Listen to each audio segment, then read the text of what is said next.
So you know how at the end of the Looks like it's conversations are frozen.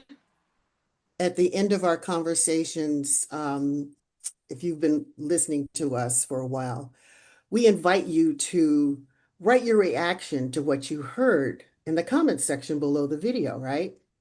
Well, we've got a guest today who did just that. So we invited her to join our conversation today, and you're going to meet her in a minute. If you're looking for New Answers podcast, you found it. We're a community of everyday people sharing solutions to challenges from our personal experience. And these are solutions to our daily challenges that come upon us. We're still talking about nurturing spirituality to get a direct connection to the source of all creation or our higher power for guidance on navigating those daily challenges. As always, I'm joined by Tiffany Lee. Hi, Tiffany. Hello. And Tiffany, today we have Rochelle Williams. Hi, Welcome, Rochelle. Rochelle. Hi, Tiffany. Hello, Gwen. It's a pleasure to be here with both of you. I am so glad to have you join us. You made a comment, and we want to welcome you to New Answers podcast and to Nurturing Spirituality. And what we want to talk about is what was it that you heard, first of all, and what is it that you heard, and what made you want to write a comment Okay. that you did, what your comment was. Well, I heard a Okay. lot of interesting things from both of you. I took notes. I even went back and replayed it, so I made sure I didn't miss anything. But a lot of things caught my attention, and And which particularly, which episode was this? Was it, do you remember the well, name of it or the I subject? think this was. Is there one called Spiritual Awakening? I know there Yes. is, okay.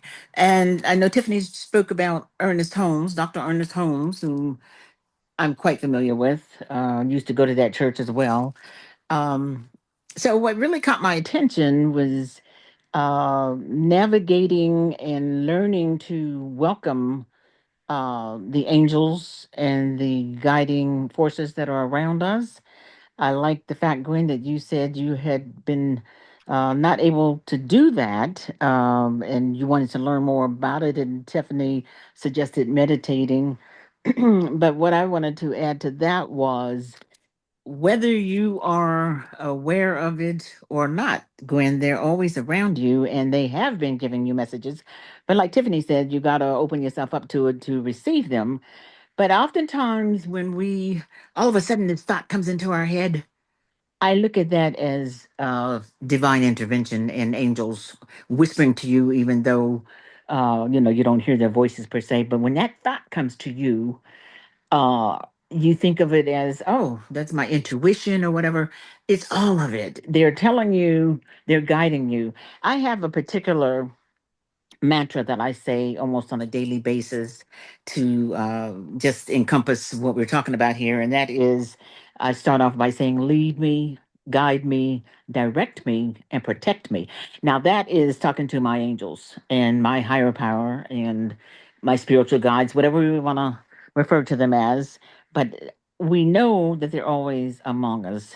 I do believe in angels. I don't entertain the demons or the darkness, even though there's a lot of it in the world. I don't give them that power, is what I'm saying. So I'll lean more toward the light and really embracing angels. And what I learned to do, Gwen, years ago from a spiritual girlfriend of mine is I always say, welcome, kind spirit. And by that, you're opening it up. They know that we know that they're there.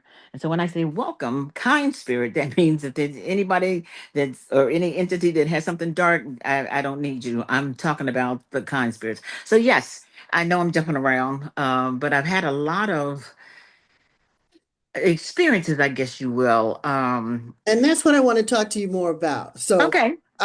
this podcast, this channel is about, as I say, the title of it is Nurturing Spirituality, because we Right. believe, Tiffany and I believe, that there are a lot of us out there that are, have been hidden. I think we did a Mm-hmm. show on, bringing it out of the closet. Right. Because when you talk about, at least a few years ago, when you talked about these kinds of things, people kind of looked at you, Like do side-eye. do do do. Like what, Uh-huh. yeah, what are you Yeah. talking about? Right. But in fact, there are a lot more there are a lot more people out there who've Mm-hmm. had these spiritual experiences than Mm-hmm. we know, and so we're trying to bring them out. You're one of them that we're bringing out Okay. to Well, join into this conversation. So it sounds like you have been on the spiritual path for a long time. What is your beginning? What religion or spiritual practice did you have as a child? And then tell us, kind of take us through how you came to recognize those angels around you. okay. Very good questions. And it's interesting that you would phrase it just that way because I was just thinking about that as I was preparing for this call and thinking, wow, I didn't really have a religious upbringing in the home with my parents. And Really? and you know what? I'm a Sagittarian. I know Tiffany, you are a Pisces, and Miss Gwen, you are a Gemini. I get all that. But at any rate, I knew by not having a religious upbringing, I was glad of that because I don't take kindly to regimentation or things where I just have to do something. I bulk against that. That could be my free spirit. I don't know. But my parents, my dad was a Baptist, my mom Methodist. And so my mom would go to church occasionally, my dad never.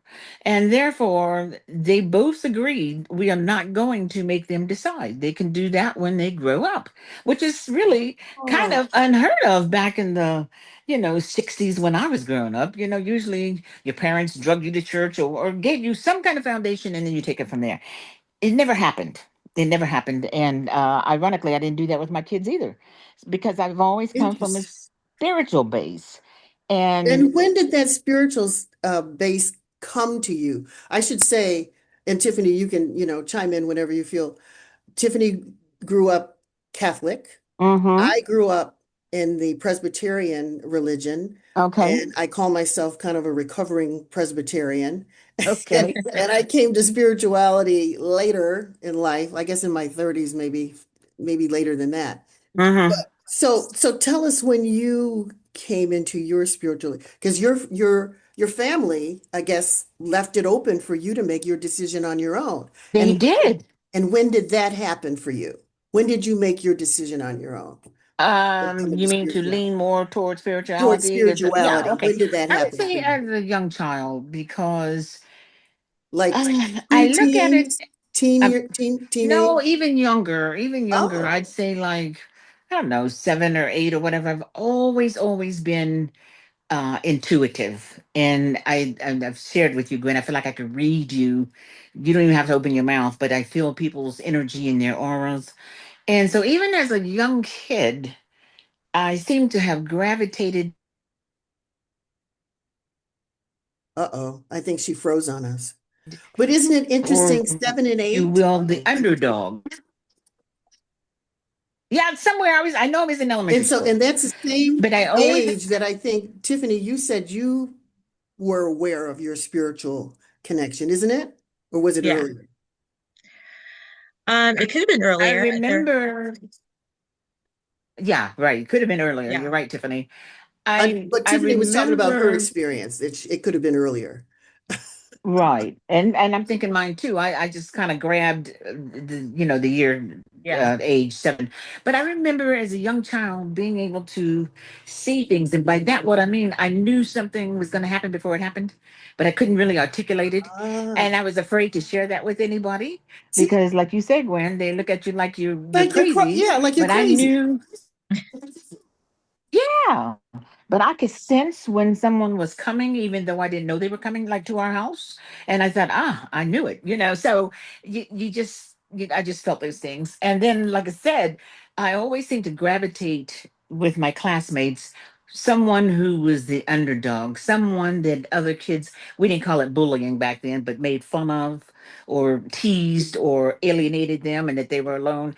I always felt like I brought them a sense of comfort because I would befriend them. And Mm-hmm. so that sort of stayed with me as I began to grow up, just to always try to help people, always try to be sensitive to people. And I could see when or feel when someone's hurting, and that's where I would step in. I'm just talking about not necessarily doing anything physically for them, but just comforting them. But anyway, Mm-hmm. I had a near death experience when I was about, I don't know, Mm-hmm. 11 or 12. I almost drowned at a beach. And when I say almost drowned, they say you go down 3 times before you actually Mm-hmm. drown, or come up, I should say. And that's exactly what I did. It was very, very deep. And I was saved. I was saved by this kid that I don't know where he came from. He must have seen me, but he grabbed onto me and he saved my life. But in that process, my life did, in fact, flash before my eyes. And I was only like 11 or 12. And I have since, of course, always heard when you're near death, your life will flash. And it did. I mean, how much living I, had done in those 12 years, all of it, I just went backwards in time, saw everything. That sort of awakened me and scared me throughout for just different things. I experienced seeing a UFO and felt that it's it saw me too. I didn't go aboard, I wasn't abducted or anything like that, but I saw it. And yeah, Tiffany, you're laughing like you can relate. But I actually saw this. I was coming home with a pizza. It was late at night. And over, as I was going into my house, I looked down the street over some backyards and I saw this thing hovering. And I thought, what is that? I knew it wasn't a plane. It was way too low. I knew it wasn't a helicopter. It wasn't making any noise. It was just, it started to come toward me. So it knew that I saw it. And I immediately flew into the house because I was afraid of what would happen. But I saw this thing and it was just like, okay, what is this about? And how old were you? Another Where were you phenomenon that when I this happened? experienced. Where was this when I this was happened? in Ohio. I lived in Ohio and I was in Cleveland. I was married at the time. And at that particular pregnant with my second child. And yeah. Anyway, another phenomenon that I've had, Gwen, I don't know, you weren't here in the 70s? No, You I said didn't you get came in here the till 80s. Okay. mid Well, I was 80s. here. What about you, Tiffany? Were you here And or were you here, even born here, and here is Los in Angeles. California? Yes. Hmm. Yeah, Yes. born and I raised in had California this. for me. Okay. So you remember, if you were old enough, do you remember the PSA crash over San Diego? Yes. Two planes collided. Yes. Okay. Uh, Before that, oh, I would say once a week for like a month. I saw these two planes collide. And when it happened, I was not even surprised. But in my dream, every time I interviewed the pilot, because there were some, but in that particular crash, there were not. But in my dream, I interviewed him, and it was like a swampy area. He was all bandaged up. I still see it to this day. He had a white bandage around his head, and I was a reporter. And I said, "Sir, can you tell me what happened?" And he said, "It was not my fault. He hit my right wing." And when that crash happened, that's exactly that little Cessna hit that TWA wing, and then of course they all went down over San Diego. And I just remember him telling me that as if he wanted to get his story out. That was the weirdest thing for me. And then after Yeah. that, I didn't have the dream anymore. But every week, like clockwork, I dreamed about these two planes colliding, and that sort of scared me. I've learned now things. I try not to get frightened by them. I just accept it as okay. You're intuitive. Um, One more little story I'll share. When I was married, I and my kid was very young, and my husband worked late, but he wanted chicken and dumplings or something for dinner. So I was cooking the chicken, and I was cooked it on low, and all of a sudden something woke me up. The house was filled with smoke. Now I didn't smell it, but it I woke up and I ran to my daughter's room and she was sitting in the middle of the bed, not any smoke in there at all. So we were both saved. And of course, I grabbed her. Fire trucks came, the whole bit. But I'm just saying, these things that happen, I know it is nothing but my angels and God. There is no reason for me to wake up. There was no reason for her room not to be smoke filled, but it happened. So Yeah. these things I just embrace, and I just always, thank God and my higher power, and so on and so forth. So anyway, And Gwen, that's sort of where it's. Go ahead. before this, have you shared any of those stories with anybody else? Over time, I think my kids, Oh, you have. because the Okay. one daughter was with me when she saw the UFO too. We both saw it. So yeah, that and my family knows I almost drowned. But Yeah. yeah. So But uh, yeah, I've shared, but just to close people. I mean, that's just not something like you say. You go around talking about. yeah. People look at you like, okay, And so we want to change that. We want okay, to make sure right, that people exactly, talk. We want to make sure that people share these experiences because we think that it's not so unusual. I think exactly. we each have different kinds of spiritual experiences, but Mhm. but it's not unusual that we have them and that it happens in, en masse. It's not just an isolated incident. It's not just a fluke of some kind. Mhm. It's it's something that happens on a and and to me, that says to me that we, because of these spiritual abilities that we have, that we can make that connection to our higher power, a direct Mhm. connection. We don't need these intermediaries. We don't need these Nope. preachers, these bishops, decide whatever they call themselves. We can make that direct connection, and in making that direct connection, can get better guidance on decisions that we make about our life. Like, Mhm. Mhm. we have to understand what our purpose is, and our purpose is to be the hands and feet of God. That's how I feel anyway about it. And And I agree. yeah, and so we will, and in doing God's work, we need to get guidance from, from the direct from the source. So there was a lot of things that you said that seemed similar to what Tiffany has been sharing about her experience, right? You talked about a near-death experience, right, Mhm. Mhm. Tiffany? Yes. No, I do want to thank you for sharing with us. I do want to go back a little bit because I don't know if you knew that your phone was freezing certain points. So, because when you were Oh. talking, you can tell that you didn't know it froze. So, I think the message got across, but you were saying that, and I kind of just like pieced it together. You started having dreams about the planes crashing way before it happened. Mhm. And in those Mhm. dreams, you interviewed the pilot. The pilot. That obviously Yes. he died in the crash, but that Yes. was, you know, that was him letting, like, giving a message because you're open, and that's why you were able to see um the UFO. It's like when you're open, when you're at a higher frequency, then you can see everything. Right now, we currently see most people only Mhm. 10% of the environment. So as you open, as you raise your frequency, you see more and more. Well, like people, like we have the elementals like fairies and dwarfs and aliens. They're around us, and angels and spirit guides.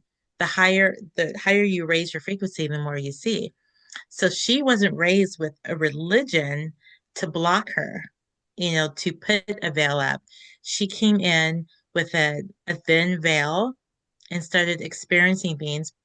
Babies already see angels. You know what I mean? We kind Yeah. of like grow into a veil that closes us off. And then if you have religion, it closes you off more. So hers was, she didn't have that religion of someone telling her that what she sees is wrong or what so she's been able Right.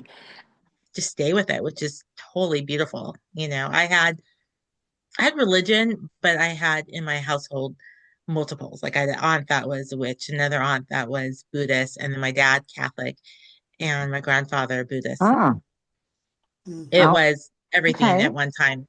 it allowed me to be open still too. hmm Which Yeah. is good. So, Right. and just to comment on some things that you were, the observations that you were making, Tiffany, even though Rochelle grew up in a household that wasn't, overly religious and allowed her to make her own decisions, when she was having these spiritual experiences, she still felt uncomfortable enough to share that with other people. Or maybe she did share it and then she got some reaction and learned not to share it with you know what I mean? She was open enough to receive those experiences, Hmm. but not open enough to be able to share it Mm-hmm. out with other people. Because I wonder what would have happened had you shared your interview with the pilot to, I don't know, the news media Right. that which would help people understand what happened, how that accident happened, how that crash Actually, Right. actually happened, because he told you, right? um, In your yeah, that dream. would have opened up a lot of things, but like you said, it may have raised a lot of brows too, like that kooky lady, But I did. I had that dream every week, and I didn't know what it meant. I just kept seeing Right. these two planes collide, and Yeah. sure enough, it happened. And then I didn't have the dream anymore. After I talked to him, and he told me, Yeah. "Lady, it was not my fault. He hit my right wing." That's what he said. And then the ambulances came, and then all the stuff. So that was the end of the interview. And But and there's one more and then the thing question as we're talking. and then the question comes up though. So you were having these dreams prior to the accident, and then the accident happened, and then the Mhm. dream stopped. So And then the dream stopped. No more. I'm wondering why that was. So to me, it says that you were to be a messenger of some, you know what I mean? Like, what do you make of Mm-hmm. that, Tiffany? And Tiffany is enrolled in classes, science of mind classes to become a spiritual practitioner. Mm-hmm. And so I kind of, Oh, that's wonderful. because she's in classes and learning and studying this stuff, I kind of, defer to her on interpreting some of the things that we experienced together. So Okay. what do you make of that? The fact that that Rochelle had these dreams repeatedly, same dream until the accident happened, and then afterwards the dream stopped. What do you make of that? Well, she was Anything? having, like she said, and she had multiple premonitions about things happening, right? You see things before they happen, and that's just a premonition. It doesn't need to come after the fact. Well, yeah, but I Yeah. mean, so you would think that those premonitions are coming for a reason. And what would that reason be? Because once the thing happens, then it stops. Hmm. I'm trying to figure out, is there a message in that or not? No? Well, if you Hmm. think about time, time doesn't really, linear time the way we say it doesn't really exist. It all happens at once. So when you're tapped into the ethers, premonitions are coming because it's actually happening at that time. Um, so therefore, the spirit of that man wanted the message out. Like she said, he wanted the message out. It wasn't my fault. And she was tapped into the ethers, and he was able to go to her to give the message before it happened in our Interesting. timeline. Yeah. Yeah. And the thing is, Right. as a child, you mentioned they used to scare you. They used to scare me too. And I even at one point said, God, I don't want to know the future. I don't want to get these messages, and he stopped them. It's our choice to receive. He stopped them until Mhm. I felt I was ready for it, Ah, which, and to be honest with you, it Right. was in my 20s. Huh. And then I stopped them again. And then as maybe in my 30s was like, okay, but that's when I was mature enough to be able to decide if it was worth anything, like what would I do with this? Children have less of a veil up. So it's kind of funny. It's like when you get them as a child and you don't have the support system to help mhm, you. Like she didn't have it, I didn't have it, right. to be okay with it. And to Mm-hmm. be open to share the info. I think they eventually knew exactly how it happened. So it was out there because it wouldn't be just you. Like there's multiple people at the same time that are going to come through that. Every time mm, we have something, it's not just one because everyone is um connected to the ethers. It's just a matter of if we know we can get up there to do it.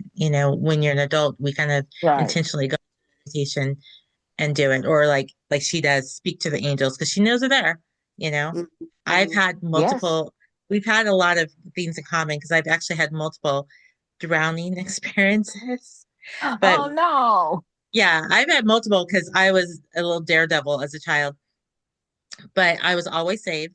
I just never saw the person save me.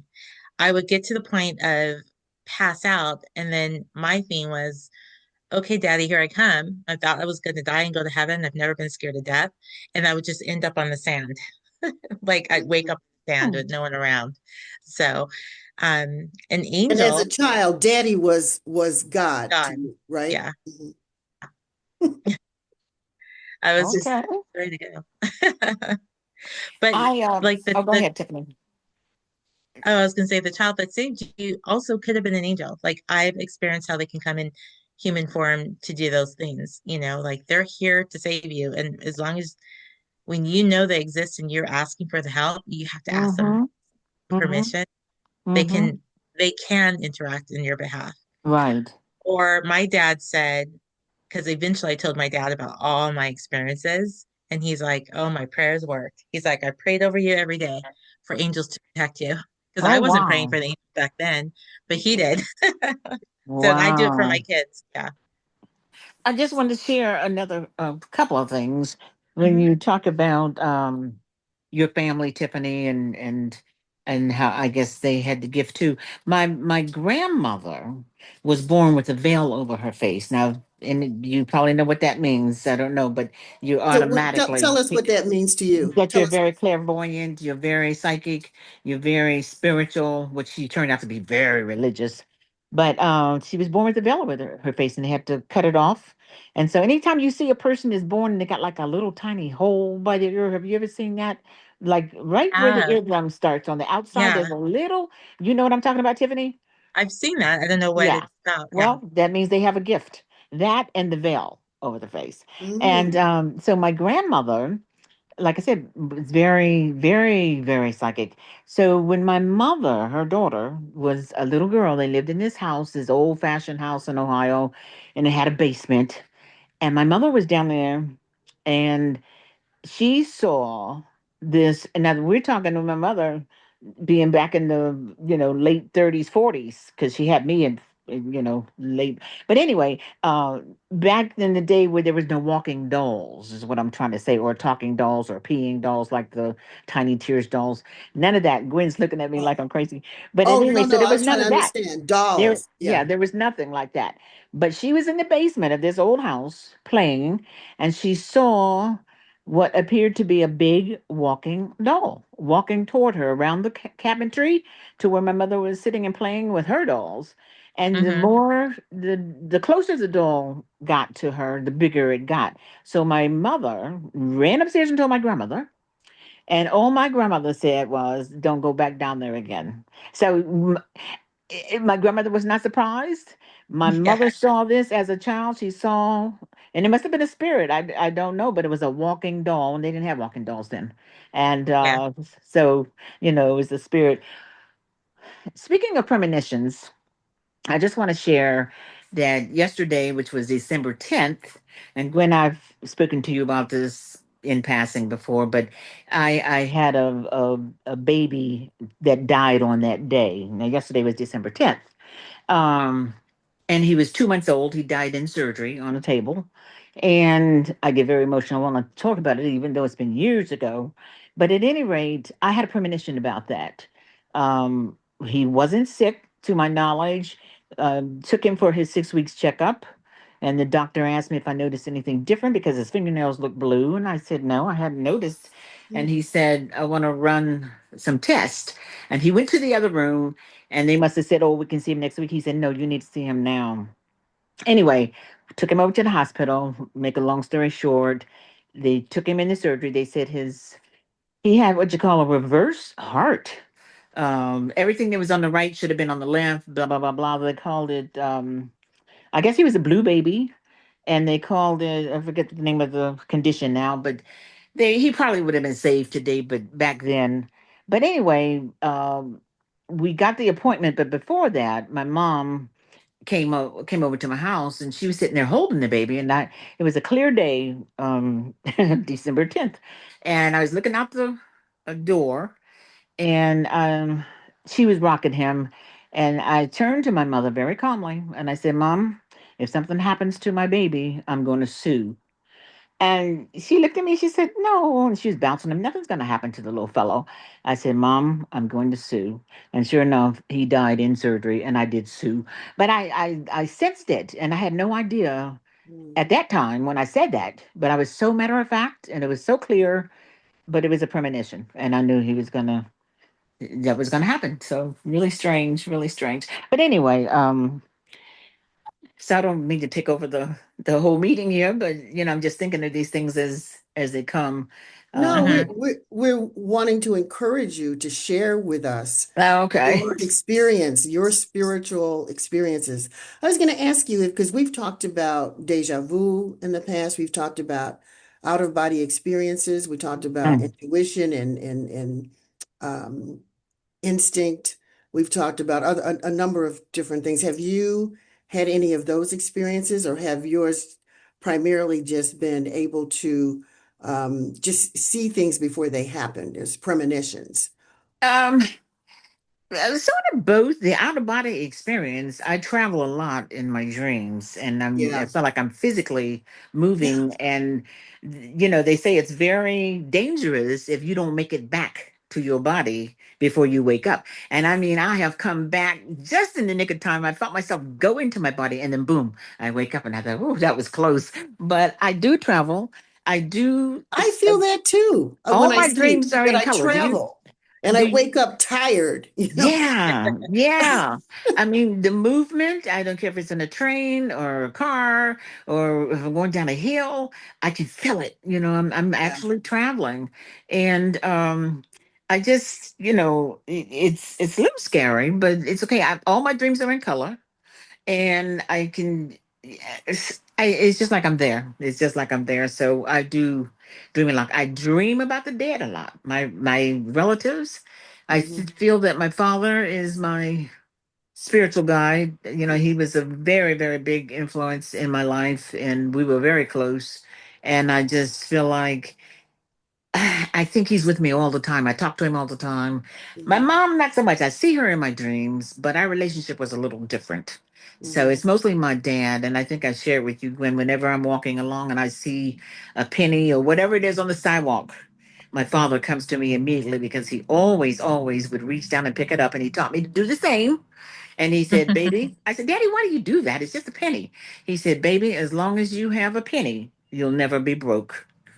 Hmm. So so now, and I'm teaching my grandkids, you see money on the ground, pick it up. Do not, because that's a gift for you. Just Yeah. pick it up. And so that's what I do to this day. If I see a penny, I pick Hmm. it up. Think of my dad. So, Rochelle and Tiffany Yeah. both, do you each have children? Have you seen or have your children shared with you any spiritual kind of experiences that they've had?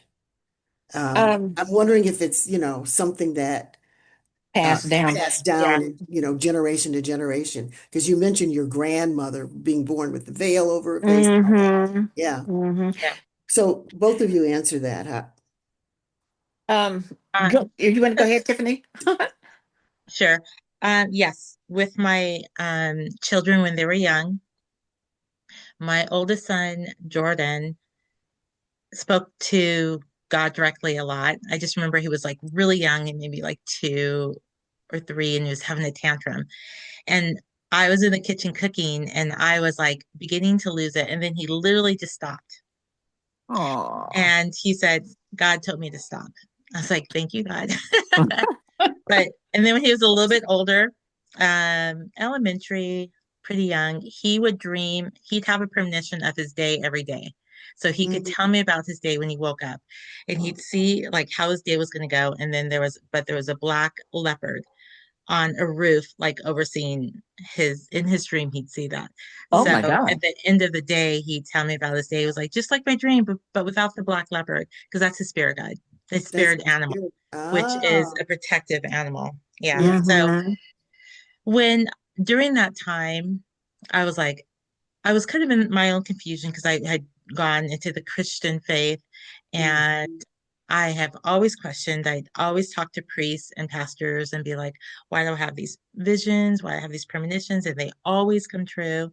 I Mm. never got a good answer. And I also would be kind of fearful that I was dealing with demons or the devil or something like that, going the wrong direction because I did have a grandmother that was a witch and an aunt that was a witch. And in Christianity, they make that very bad, but Negative. Yeah. Yeah. we know the truth about that now. Hmm. But when my kids were waking up with premonitions and doing stuff, I was like, okay, I know for a fact my kids are not, in the dark, dealing with dark stuff. It's natural. And that's when I started relaxing on and realizing and looking elsewhere to be like, this is not bad. This is not bad. Yeah. This is definitely a gift from God. This is Mm-hmm. natural because my kids are way too young to and are raised in the church to be considered evil or like doing something Yeah. evil. Yeah. Yeah. They're too Right. innocent. They're Yeah. innocent. Yeah. Yeah. And then Yeah. my younger son, he has a lot of he has a lot of premonitions or insight.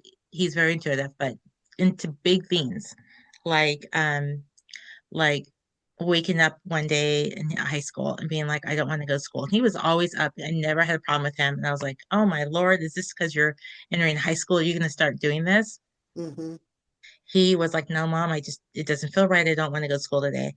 But I made him get up because I just thought it was a high school thing, get dressed. We were running late. We were late. And there was a school shooting at the school. Oh my God. Yeah. Oh Oh, my God. He So sensed as it. we there's pulled a up, reason. yeah, yeah. Mm-hmm. And he told me COVID was going to happen, and he called it, Mom, we're going to have a plague this year. It was like New Year's, and I was like, babe, that stuff doesn't happen anymore. You know what Right, I mean? right. And then we did, and then he also told me that a few months before that, he talked about Trump's America. There's going to be lynchings for Black. Mm-hmm. And that did happen later. So at that point, I realized he had a gift, and I was like, Brandon, is anything else going to happen? I will listen to you because it was Yeah. just so Mm-hmm. much. Yeah. Mm-hmm.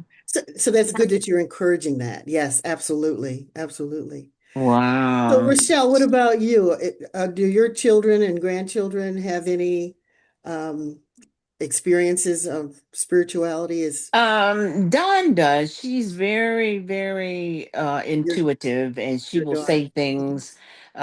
She has a strong sense about people and she'd have to probably tell you more. She's never really shared anything directly. I Mm-hmm. do remember some years ago when she was still a teenager, we were in Hollywood at a wig store or wherever we were, and she kept saying, Mom, you better move your car.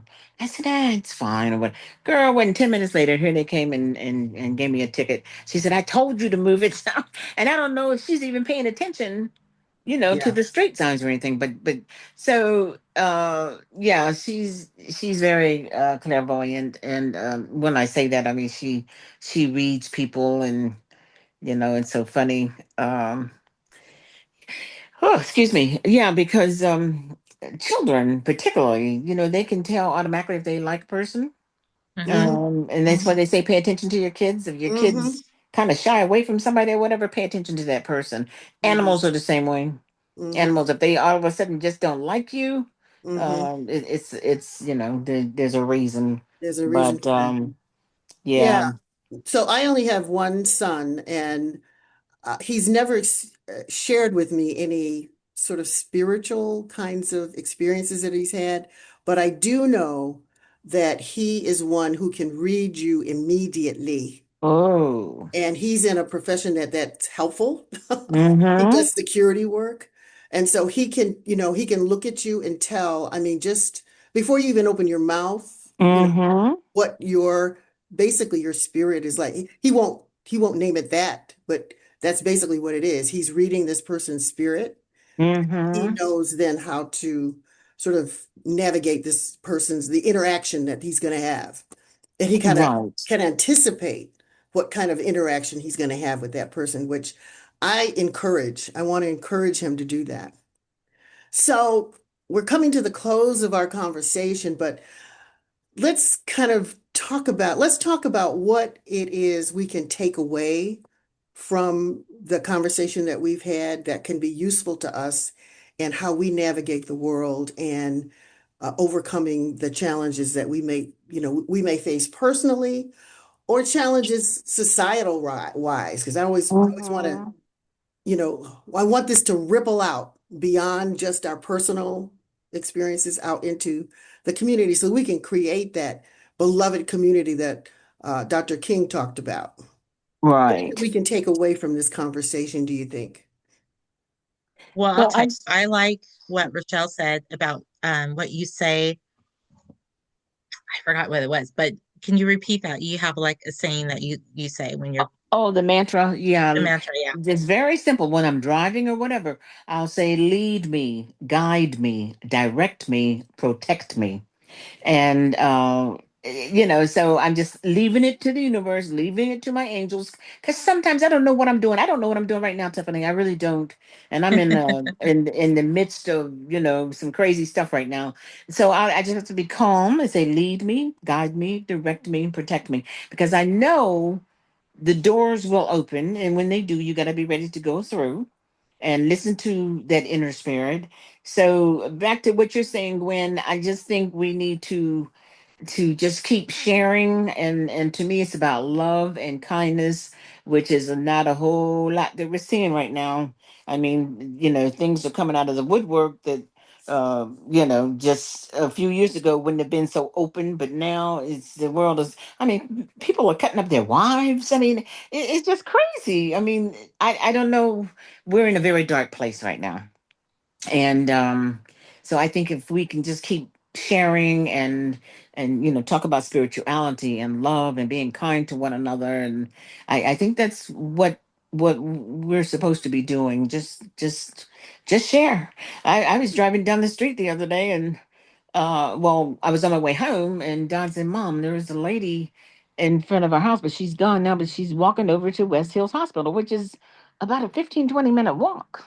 And I said, really? And she said, she's an older lady. Anyway, I drove down the street. I saw the lady and I was surprised, but I said, are you going to the hospital? And she said, yes, ma'am. I said, get in. I'll take you.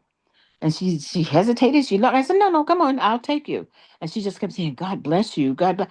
And I said, this is too far for you to walk. And it was at least a 15-20 minute walk. And, but my spirit led me to do that. So I think, Gwen, if we could take anything away, is to get people to open up, to share, that it's not embarrassing to be kind to people, um, treat people with dignity, respect, um, and it will follow you. That's my take on this. So I do want to open up, more and more and embrace it. So yeah. Yeah, I would add on to what you both have said that I hope people walk away with the idea that you are not alone. These spiritual experiences that you have, they may seem isolated and kind of random, but they're there and they're there for a reason. And they're to let you know that we are spiritual beings. And that to me says that gives us um, the opportunity to be able to connect directly to the God consciousness, the Christ Mm-hmm. consciousness, Hmm. for us to be guided by, connect, don't disconnect, don't say this is, a fluke or something, but embrace it. And Mm-hmm. it tells you that you can connect directly to the higher power and Yes, you let that can. higher power guide your actions. And and I think the higher power wants us to, Christ consciousness, God consciousness is to be loving to everyone Yes. and Yes. and accepting and encouraging and inspiring, and find out what your purpose is here on earth and to fully implement it, fully. Mm-hmm. Mm-hmm. Yes. But I think if more of us understand why we're here and our direct connection to God, that the darkness, the shadowiness, we talked about this before, Tiffany, uh, will uh, will submerge, right? That the light will emerge, the light will shine brighter. Mm-hmm. We will overcome this darkness. We will overcome whatever it is that we're transitioning through personally in our lives. We will overcome that. We'll overcome what's transitioning in the world.